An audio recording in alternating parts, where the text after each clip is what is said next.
I work at a hotel that only exists between 3 o'clock and 4 a.m., never check room 313. I don't know how I got this job. There wasn't an interview. No background check. Just an email that showed up at 2:59 a.m. one night with no sender and a subject line that read, "Do you want out?" The body of the message contained nothing but coordinates, a date, and a time, 3 a.m. I don't remember replying, but I remember standing at the exact location a week later, an empty parking lot on the edge of town, surrounded by warehouses and fog. And then, at exactly 3 a.m., it appeared. The hotel. It bloomed into existence like fog curling backward into form. An old Victorian-style building with far too many windows, most of them dark, some of them flickering with a faint, sickly orange glow of gaslight. A black iron sign above the arched entrance simply read, "The Between." There was no road leading to it. No staff outside. Just one bell that rang from nowhere. And a door that opened on its own. I stepped inside. And now I can't leave. Let me be clear, this hotel does not exist during the day. You can go to the exact spot at noon and find nothing but cracked concrete and weeds. But at 3 a.m., without fail, the Between rises out of the dark. And so do its guests. I'm not a manager. I'm not housekeeping. I'm not even sure I'm real anymore. My title, according to the brass name tag I woke up wearing on my first shift, is Guest Relations Officer, Nocturnal Operations. It sounds official. It means nothing. My job is simple, survive the hour. Because the guests check in exactly at 3:03 a.m. And they're not people. They arrive one by one. Never more than 13 in a night. They don't walk, they appear, like static pulled into form. Some look human, or close enough. Others crawl. Some slither. Some don't even have a form until you look at them, and even then your brain itches trying to hold on to the details. One wore a wedding dress soaked in ink and dragged a suitcase that screamed every time it touched the floor. They always head straight to the front desk. They always ask for a key. They always check into the same rooms, except for one. Room 313. The one room I am not allowed to speak of. Not to them. Not to you. Not even to myself. That's rule number 1. The survival rules of the Between. 1. Never acknowledge room 313. If a guest asks, say it's under renovation. If they insist, offer a different key. Never look toward the hallway that leads to it. 2. Do not speak unless spoken to. Some guests are drawn to voice. Others mimic it. If you hear your name whispered from 2 different directions, respond to neither. 3. If a guest begins to cry blood, offer a tissue from the red box only. Not the white. 4. If the elevator opens by itself and no one steps out, do not enter. Do not look inside. 5. At 3:33 a.m., there will be knocking. From inside the office closet. Do not answer it. 6. All keys must be returned by 3:59 a.m. If a guest fails to return a key, you must go retrieve it. Even if it means opening a room. Even if it's 313.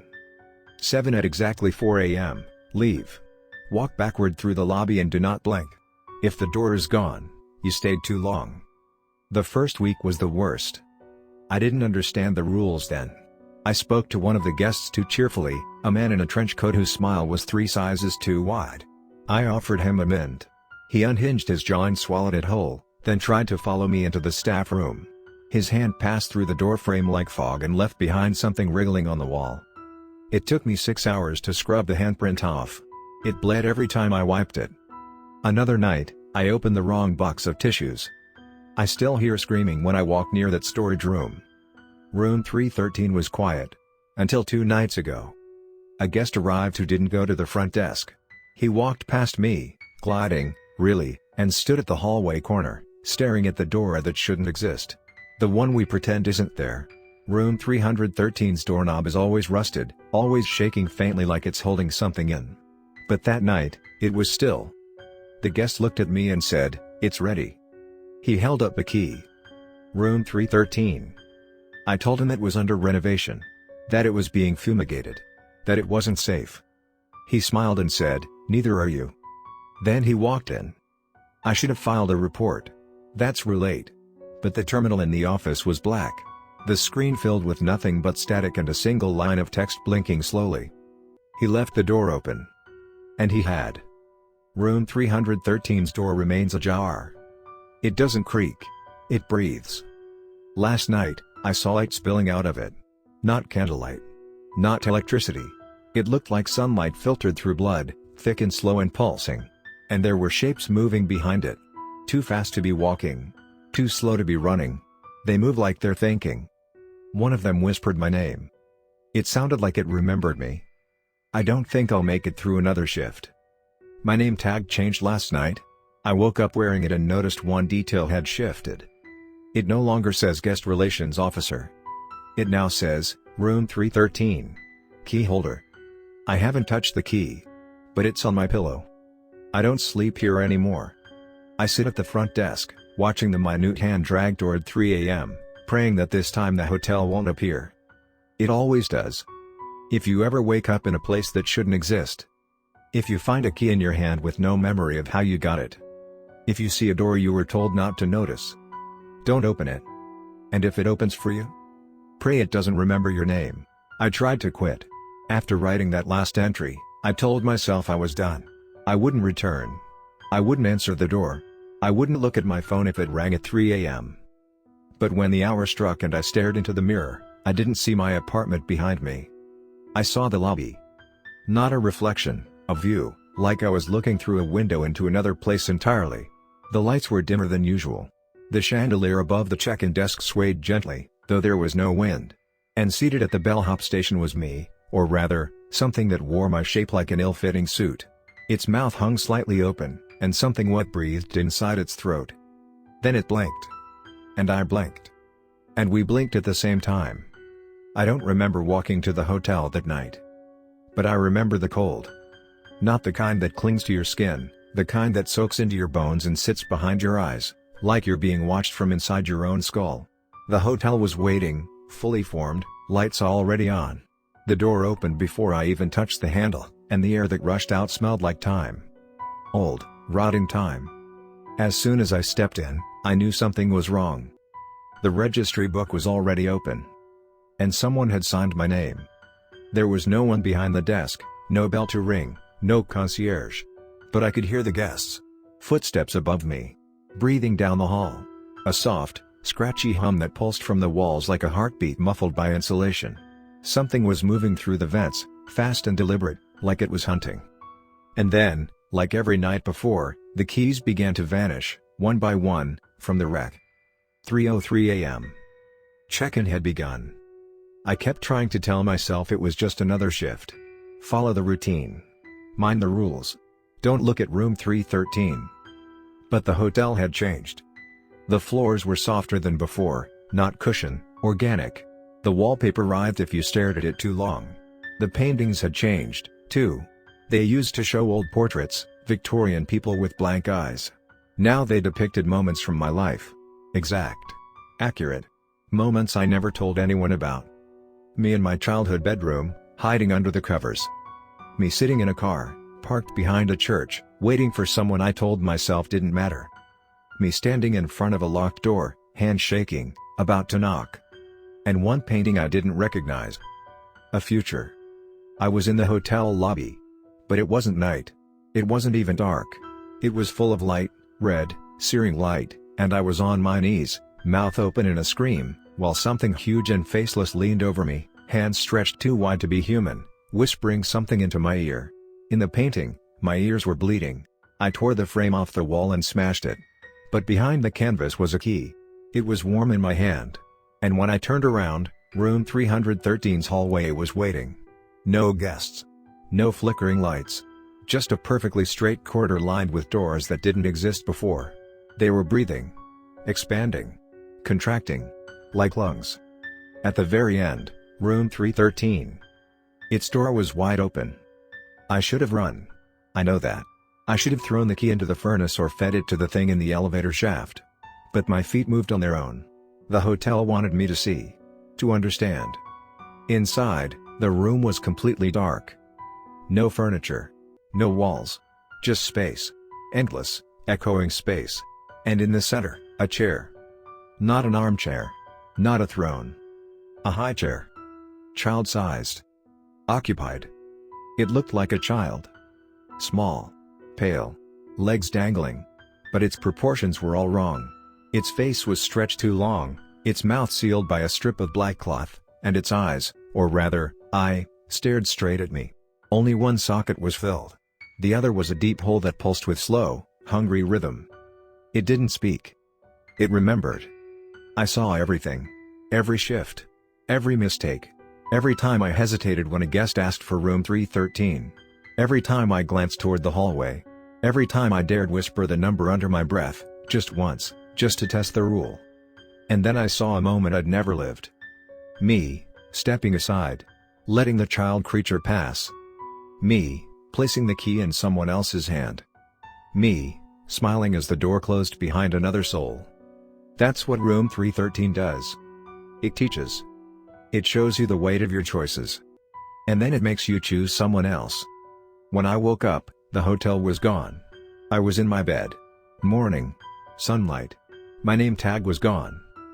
But my apartment now smells faintly of cedar and blood. My front door is numbered 313.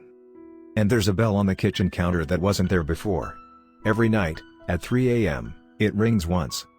And something knocks on the other side of the wall. If you find the email, delete it. If you hear the bell, don't answer it. And if a key ever appears on your pillow, warm, black-toothed, marked with a number you weren't supposed to know, don't touch it. Because the room doesn't care who opens the door. Only that it opens. And once it does, it always remembers your name. The knock has started to come from inside the apartment now. It began faint, like someone tapping gently at the bedroom wall, polite, almost rhythmic. I ignored it the first night, buried myself under the blanket, told myself it was the pipes or the wind or anything other than what it truly was. But the second night, it came with a whisper. My name, breathed backward, as if language itself were rotting in the air. MAIRBUOYMESALGDEVAH. I didn't understand it then. I do now. Last night, I tried to record the sound on my phone. The waveform looked normal. Peaks, valleys, some background hiss. But when I played it back, the audio was gone. Replaced with a low hum that started as static and built into a pulse, matching my heartbeat. Then the voice returned. Why did you bring it with you? I deleted the recording. Smashed the phone. Burned the SIM. None of it mattered. This morning, the waveform was carved into my bathroom mirror. Everything is changing now. Time moves strangely in this place. The lights flicker between hours. The fridge refills with food I've never purchased. The calendar resets to October 31st every morning, even though it's June. I tried staying with a friend last weekend, hoping that putting distance between me and the hotel would end whatever this is. It followed me. Not the building, the feeling. The weight behind the silence. The eyes in the dark when you blink too long. The whisper behind the shower curtain. It followed me because I brought something back with me that I was never meant to carry. Not the key. Not the memory. The invitation. There's a door in my hallway now that wasn't there before. Apartment 313. Same brass numbers. Same faint breathing sound behind it. My building doesn't have a 13th floor.